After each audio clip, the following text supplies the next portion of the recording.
Welcome to my channel. তোমরা কেমন আছো? আমি তো খুব ভালো আছি। তো অনেক দিন পর আবার একটা নতুন ভিডিও নিয়ে তোমাদের কাছে চলে আসলাম। তো সকালবেলা ঘুম থেকে উঠে আমি ফ্রেশ হয়ে গেছি, তারপরে চা খেয়ে নিয়েছি। চা খেয়ে নেওয়ার পর আমি আমার ঘরটা ভালো করে গুছিয়ে নিলাম। ঘরটা অনেক অগোছালো ছিল, বিছনাটা গোছালাম, তারপর অনেক জামাকাপড় চারদিকে ছড়িয়ে ছিল, সেগুলোও গুছিয়ে নিলাম। নিয়ে আমি একটু বারান্দায় গেলাম। বারান্দায় আমাদের উত্তর দিকের বারান্দা, তো বারান্দায় অনেক ঠান্ডা, 2-3 দিন ধরে প্রচুর ঠান্ডা পড়েছে আমাদের এখানে। তো একটু দাঁড়ানো যায় না, বারান্দায় এত হাওয়া দেয়, তাই জন্য বেশিক্ষণ বারান্দায় আমি দাঁড়ালাম না, বারান্দা থেকে ঘরে চলে আসলাম। তো ঘরে এসে দেখি চলো মা কী করছে দেখে নিই একবার। তো দেখলাম মা এখানে রান্নাঘরে মোছামুছি করছে। আর আজকে আমাদের সেরকম কিছু রান্না হবে না, আজকে তো রবিবার আর আমাদের ইতু পুজো আছে বলে নিরামিষ হচ্ছে। নিরামিষ হলে আমাদের সেরকম কিছু রান্না হয় না, ভাতে ভাত করবে হয়তো পরে। তো তারপর দেখলাম মায়ের এখানে ভাইয়ের ঘর, মায়ের নিজের ঘর, সব ঘরই ঝাঁট দিয়ে পরিষ্কার করা হয়ে গেছে।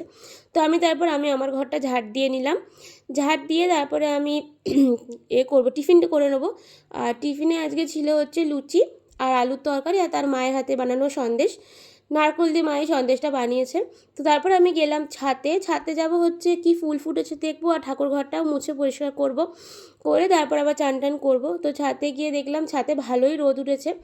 আর এটা হচ্ছে আমাদের ঠাকুরঘর, যে তোমরা যারা আমার ভিডিও দেখো তোমরা সবাই জানো আমাদের ঠাকুরঘর কোনটা। আর এখানে আমি চলে এলাম ছাতে ভালোই রোদ উঠেছে। আর আমাদের ছাদে চলো তোমাদেরকে দেখাই কী কী ফুল ফুটেছে। তো ফার্স্টে এখানে অনেক মিলি ফুল ফুটেছে, এত সুন্দর লাগছে গাছটা দেখতে, কালারটাও খুব ভালো লাগে আমার। আর এই রোজের কালারটা খুব সুন্দর হয়েছে। শীতকাল পড়ে গেছে, এখন তো রোজ ফুটবেই। তো এখানে সাদা রোজ হয়েছে, এখানে লালও আছে, ওদিকে হলুদ, অনেক রকম কালারের মা গোলাপ গাছ বসিয়েছে। আর আমার মা গাছ বসাতে খুব ভালোবাসে।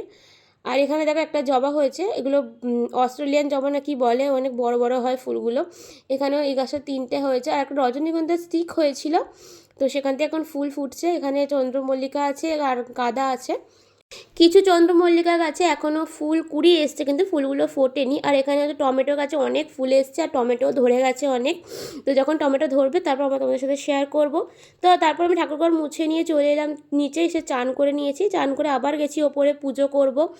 তো এসে আগে ছাদের দরজাটা খুলে দিলাম রোদ আসবে বলে। আর এখানে দেখছো কিছু ফুল আমি তুলে নিয়েছি, বেশি সব ফুল তুলি না, কিছু ফুল তুলি, কিছু ফুল আবার রেখে দিই। আর ঠাকুরের বাসন সব ধুয়ে রেখে গেছি, এবার আমি পুজো করে নেব। আগে আমি ঠাকুর ঘরে পুজোটা করে নিলাম, তারপর আবার বাইরে আমাদের তুলসী মঞ্চ আছে সেখানে পুজো করব। আর আমাদের ইতু ঠাকুর যে তুলেছিলাম সেই ইতু ঠাকুরকে পুজো করতে হবে। তো আমি এখানে নিচে ছাতে এসে তুলসী ঠাকুর আর মনসা ঠাকুর, এখানে ইতু ঠাকুরকে পুজো করে নিলাম। আজকেই শেষ রবিবার, তারপর অঘ্রাণ মাস শেষ হয়ে যাবে, সংক্রান্তি দিনে পুজো হবে। তো তারপর এখানে প্রসাদ নিয়ে আমি নিচে চলে গেলাম। তারপর একেবারে লাঞ্চ করে বিকেলে চা করছি। চা এই কেটলিতে মাকে দিয়ে দেবো, মা নিয়ে দোকানে চলে যাবে বাবার জন্য। আর এখানে তারপর একবারে সন্ধ্যেবেলা রান্নায় চলে আসলাম। দেখো ঘুগনি করবো বলে ঘুগনি নিয়ে কড়াই ভিজিয়ে রেখেছিল মা সকালবেলা, আলু ভালো সব মা কেটে রেখেই গেছে, আমাকে খালি রান্নাটা করে নিতে বলেছে। এখানে আমি আলু আর ঘুগনির কড়াই, তার সাথে গোটা গরম মশলা, নুন দিয়ে যতটা জল দরকার দিয়ে সেদ্ধ বসিয়ে দিলাম। আর এখানে মশলাটা বেটে নেবো। আর এখানে নিয়ে নিয়েছি বাসনগুলো আছে, বাসনগুলো মেজে দিয়ে গেছে, সেগুলো একটু গুছিয়ে নেবো। আর এখানে দুধটা আমি অনেকক্ষণ আগে থেকে ফ্রিজ থেকে বার করে রেখেছিলাম, যেহেতু বরফ হয়ে থাকে, না গললে আমি ছানা করতে পারবো না। আর এখানে লেবু নিয়ে নিয়েছি, লেবুটা কাটবো ছানার জন্য, আর একটু ক্যাপসিকাম দেবো ঘুগনিতে। আর এখানে ময়দার তেল, নুন, জোয়ান আর চিনি নিয়ে নিয়েছি অল্প করে, সেটা মেখে নেবো। আর ছানাটা দেখছি আমি করে নিয়েছি। আমি যেহেতু চিনি ছাড়া ছানা খাই, তাই ছানাটা আমার জন্য তুলে বাকি ছানাটাই আমি বাতাসা দিয়ে দিলাম মিষ্টি হওয়ার জন্য। আর ময়দাটাও মেখে নিয়েছি, এবার আমি শুধু তরকারিটা করা বাকি আছে, তরকারিটা করে নেব। দেখতে পাচ্ছ কড়াইটা সেদ্ধ হয়ে গেছে খুব ভালোভাবেই। তো আমি কড়াই দিয়ে দিলাম তেল, আর একটু দিয়ে দেবো মশলাটা বেটেই নিয়েছি, তার সাথে নিচে তেজপাতা, শুকনো লঙ্কা, জিরে দেবো একটু ফোড়নে, আর ক্যাপসিকাম কুচি, ব্যাস এইটুকুই। নিরামিষ হবে যেহেতু, আজ নিরামিষ। কড়ায় তেল দিয়ে তেলটা গরম হয়ে গেলে আমি জিরে ফোড়ন দিয়ে দিলাম, তার সাথে দিলাম শুকনো লঙ্কা একটা কেটে দিয়ে দিলাম, আর দুটো তেজপাতা দিয়েছি। এটা ভালো করে ভেজে নিয়ে তারপর আমি দিয়ে দেবো যে ক্যাপসিকামটা কুচি করেছিলাম, সেই ক্যাপসিকাম কুচিটা বেশি ভাজবো না, হালকা একটু ভেজেই আমি যে পেস্টটা ছিল আদা, টমেটো আর কাঁচা লঙ্কা যে পেস্টটা করেছিলাম ওটা দিয়ে দিলাম। এবার এই মশলাটা ভালো করে কষাবো, যতক্ষণ না আদা টমেটোর কাঁচা গন্ধ চলে যায় ততক্ষণ আমি ভালো করে ভেজে নেবো। এবার কিছু গুঁড়ো মশলা দিয়ে দেবো, যেমন নুন দেবো অল্প করে, কারণ কড়াই সেদ্ধ করে তো নুন তো আমি দিয়েই দিয়েছি। তো এখানে শুধু মশলার জন্য অল্প করে নুন দিলাম, আর দিলাম হচ্ছে হলুদ গুঁড়ো, আর জিরে গুঁড়ো দেবো, লঙ্কা গুঁড়ো দেবো, আর দিয়ে দিলাম জিরে গুঁড়ো আর একটু চিনি।